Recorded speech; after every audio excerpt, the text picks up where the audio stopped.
gentlemen, this is Vince Miller. Thank you so much for joining me for this devotional. Today we are in Daniel chapter 6. I'm going to read verses 19 through 23. So let's recall where we're at in the story. Daniel has been locked in a den of hungry lions for the night. King Darius went back to his palace, hasn't been sleeping because the guilt has overwhelmed him about the situation. But just before dawn, here is what Darius does.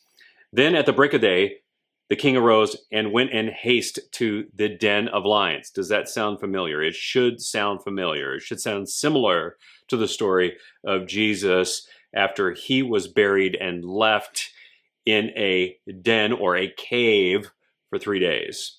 As he came near to the den where Daniel was, he cried out in a tone of anguish. The king declared to Daniel, who is behind the wall, behind the stone in the lion's den, "O Daniel, servant of the living God, has your God, whom you serve continually," which is the reason why he was sentenced to be in the den, "has he been able to deliver you from the lions?" Then there's a moment of silence. Then Daniel said to the king from behind the stone, "O king, live forever. My God sent his angel and shut the lions' mouths. They have not harmed me because I was found blameless before him and also before you, O king. I have done no harm." Vindication, right? Then the king was exceedingly glad and commanded that Daniel be taken out of the den. So Daniel was taken up out of the den, and no kind of harm was found on him because he had trusted in his God. So we see that Darius is actually pretty eager and unashamed to embrace the judgment of his decisions. That's why he goes to the den. And fellas, that's what a man does. When he sins, he experiences guilt and he moves away from sin toward more godly choices. And he does it eagerly. I think Darius actually models it beautifully here. So in faith, Darius then goes quickly to the den. When he looks upon the den and he sees his royal seals on the tomb, he cries out in anguish at the evidence of his sin. But then he calls out to the man behind the den.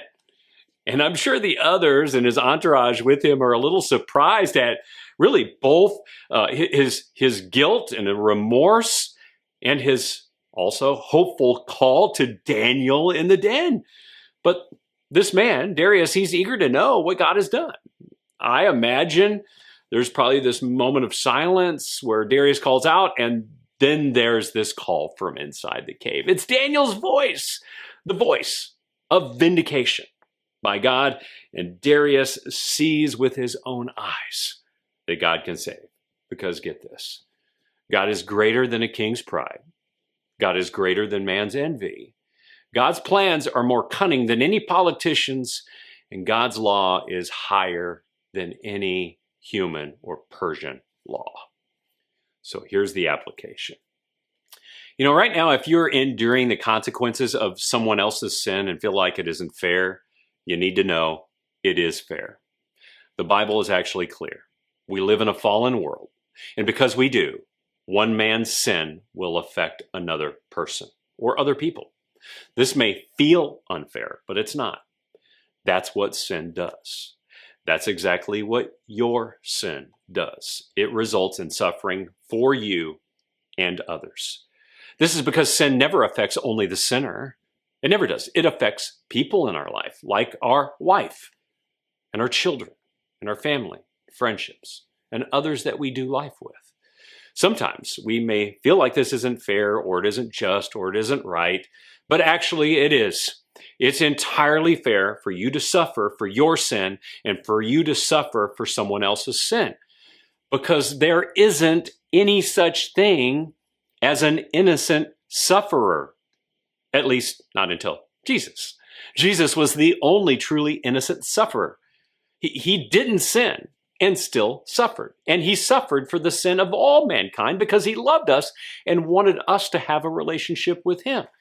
And because of what Jesus has done, we too can suffer as he did.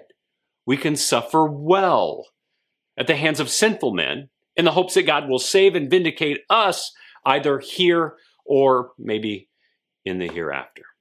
Sometimes we enjoy the vindication and the salvation here in our time. It doesn't always happen this way, but that's what Daniel experienced in this text. And so Daniel suffered faithfully, and in doing so, God did a miraculous work through him. But the miracle only occurs if Daniel suffers well. So guys, get out there today and suffer well. You never know what God may do.